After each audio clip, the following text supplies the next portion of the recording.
আসসালামু আলাইকুম। আপনাদের সবাইকে স্বাগতম জানিয়ে শুরু করছি আজকের গুরুত্বপূর্ণ একটি ভিডিও। আর আজকের গুরুত্বপূর্ণ এই ভিডিওতে আপনারা জানবেন, গত পর্বে আমরা জেনেছিলাম আরএসসি বা অ্যাকোয়ার্ড অডিটের কী কী ডকুমেন্টস লাগে। আর আজকে আমরা জানবো ডকুমেন্টসগুলো কখন, কোথায়, কোন সময় ব্যবহার করা হয়। সেই ডকুমেন্টসগুলোর মেয়াদ এবং সময় এটা আমরা আজকে জানতে পারবো। আমাদের ইন্টারভিউতে গেলে বা কোথাও যে কোনো জায়গায় যদি আপনারা ভাইবা দিতে যান, তাহলে আপনাদের অবশ্যই জিজ্ঞেস করে, যেমন থার্মোগ্রাফি, স্ক্যান রিপোর্ট কত দিন পর পর বা কত মাস পর পর করা হয়, এটা ইয়ারলি করা হয় না হাফ ইয়ারলি করা হয়, কি করা হয়, এই বিষয়গুলো অনেকে জিজ্ঞেস করে। তো আমরা ছোটোখাটো জিনিসগুলো থেকে শুরু করে আমরা অডিটের সকল প্রকার জিনিসগুলো জানবো। তাহলে আমাদের অডিট করতে, অডিটের সকল প্রকার বিষয়টা জানতে বা বুঝতে আর সমস্যা হবে না। আপনারা ভাইবা বোর্ডে যে কোনো সময়, যে কোনো মুহূর্তে আপনারা প্রস্তুত থাকতে পারবেন। সেই জন্য প্রস্তুত থাকার জন্য আমার আজকের এই ভিডিওটি খুবই স্পেশাল। আপনাদের ভিডিওটি প্রথম থেকে শেষ পর্যন্ত দেখতে হবে, তা না হলে আপনারা কিছুই বুঝতে পারবেন না। তো আমরা আজকে জানবো এসএলডি ডায়াগ্রাম, ইএলডি ডায়াগ্রাম। এর পরের ভিডিওতে আমরা জানবো এগুলোর বিস্তারিত ভিডিওগুলো জানবো। যেমন এসএলডি ডায়াগ্রাম থেকে কি কি থাকে, একটা এসএলডির ভিতর কি কি সিম্বল ব্যবহার করা হয় এবং সেই এসএলডিটা কিভাবে তৈরি করা হয়, সেই ভিডিওটা আমি আপনাদের দেখাবো। তো পর্যায়ক্রমে আপনারা ভিডিওগুলো দেখেন। অবশ্যই আল্লাহর রহমতে আপনারা সাকসেস হবেন। আপনারা অডিট সম্পর্কে আপনারা অনেক কিছুই জানবেন। তো চলুন কথা না বাড়িয়ে শুরু করি আজকের ভিডিওটি।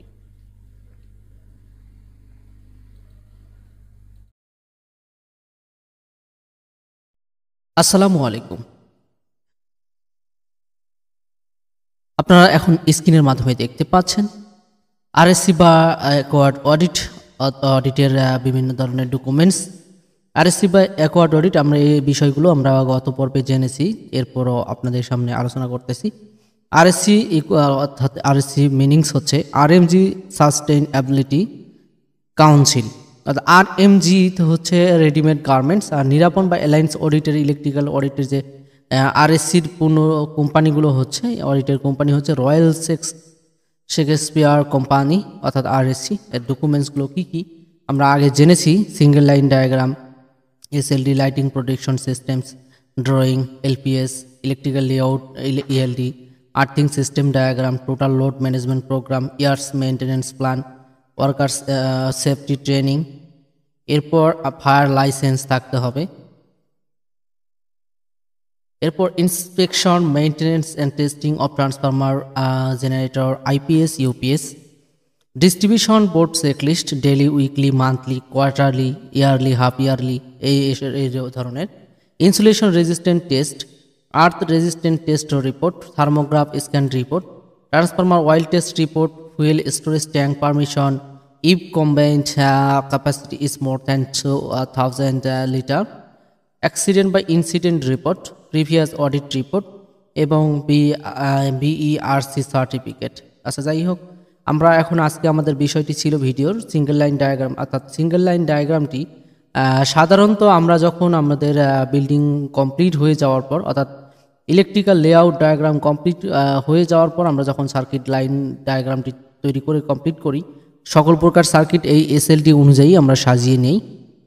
তো এই এসএলডি অনুযায়ী সাজিয়ে নেই, এটি একবারে সাধারণত করি। আর যদি কখনো আমাদের চেঞ্জ করা, অর্থাৎ আমাদের এসএলডির মধ্যে যদি কোনো পরিবর্তন করা দরকার হয়, আমাদের বিল্ডিংয়ের মধ্যে যদি কোনো বৈদ্যুতিক লাইনের সরঞ্জাদি যদি পরিবর্তন করার প্রয়োজন হয়, তখন আমরা এটাকে পরিবর্তন করতে হবে। এরপর আমরা এখন জানবো লাইটিং প্রোটেকশন সিস্টেম, এলপিএস। এরপর লেআউট ডায়াগ্রাম, সেম একই পদ্ধতি। তো এখন দেখতে পাচ্ছি অ্যানুয়ালি, মান্থলি কীভাবে এগুলো করা হয়। প্যানেল বোর্ড মেইনটেনেন্স সাধারণত ডেলি, উইকলি, মান্থলি করা হয়, প্যানেল বোর্ড মেইনটেনেন্স। এরপর জেনারেটর রুম রিলেটেড মেইনটেনেন্স সাধারণত daily, weekly, monthly, half yearly, annually, এই 4টা প্রকারে করা হয়ে থাকে। জেনারেটর রুম রিলেটেড মেইনটেনেন্সটি সাধারণত daily, weekly, monthly, half yearly করা হয়ে থাকে। এরপর সাব স্টেশন রিলেটেড যে মেইনটেনেন্স করা হয়, সেটা হয় ডেলিও করা হয়, উইকলি করা হয়, মান্থলি করা হয়, কোয়ার্টারলি করা হয়, হাফ ইয়ারলি করা হয়, অ্যানুয়ালিও করা হয়। এখান থেকে এই জিনিসগুলো আপনাদের অবশ্যই জানতে হবে বা বুঝতে হবে, এটা খেয়াল করতে হবে। এরপর জেনারেটর সিস্টেম মেইনটেনেন্স, এটা ডেলি করতে হয়, উইকলি করতে হয়, মান্থলি করতে হয়, হাফ ইয়ারলি করতে হয়, অ্যানুয়ালিও করতে হয়। Electrical safety system maintenance. IPS maintenance checklist, এর সাধারণত মান্থলি মান্থলি করা হয়। এই আইপিএস মেইনটেনেন্স চেকলিস্টে সাধারণত মান্থলি করা হয়। এরপর কম্প্রেসর মেইনটেনেন্স চেকলিস্টে daily, weekly, monthly, quarterly, annually করা হয়। কম্প্রেসরের পর আমরা আরও জানতে পারবো, তো এগুলো আমরা পর্যায়ক্রমে জানবো। কম্প্রেসরের পর আমরা জানবো বয়লার চেকলিস্ট সাধারণত ডেইলি করা হয়, উইকলি করা হয়, ডেইলি করা হয়, মান্থলি আর হচ্ছে অ্যানুয়াল, এই তিনটি। গ্যাস লাইন মেইনটেনেন্স চেকলিস্ট সাধারণত মান্থলি করা হয়। এলপিএস মেইনটেনেন্স চেকলিস্ট সাধারণত অ্যানুয়ালি অর্থাৎ বছরে একবার করা হয়। LPS lighting protection system maintenance checklist annually করা হয়। এখন আমরা জানবো ইয়ারলি মেইনটেনেন্স অর্থাৎ টেস্টিং শিডিউল অফ ইলেকট্রিক্যাল। তো এখন আমাদের জানতে হবে যে ইলেকট্রিক্যাল সেফটি ট্রেনিংটা আপনারা কতদিন পর পর করি, এ ধরনের প্রশ্ন হয়ে থাকে। সচরাচর আমরা 4 মাস পর পর এটা করে থাকি, কোয়ার্টারলি, অর্থাৎ ইলেকট্রিক্যাল সেফটি ট্রেনিংটা সাধারণত 4 মাস পর পর করে থাকি। বয়লার সেফটি ট্রেনিং কয় মাস পর পর করি? 4 মাস পর পর করি। বছরে কয়বার করতে হয়? 3 বার, 3 4 12, 4 মাস পর পর করি। আচ্ছা, ইলেকট্রিক্যাল লোড ম্যানেজমেন্ট প্রোগ্রামটা অর্থাৎ এভিডেন্স, লোড এভিডেন্স এবং তার সাথে লোড ম্যানেজমেন্ট, কত এম্পিয়ার, কোন সার্কিট ব্রেকার কত এম্পিয়ার, এগুলো বিস্তারিত নেক্সট ভিডিওতে পাবেন।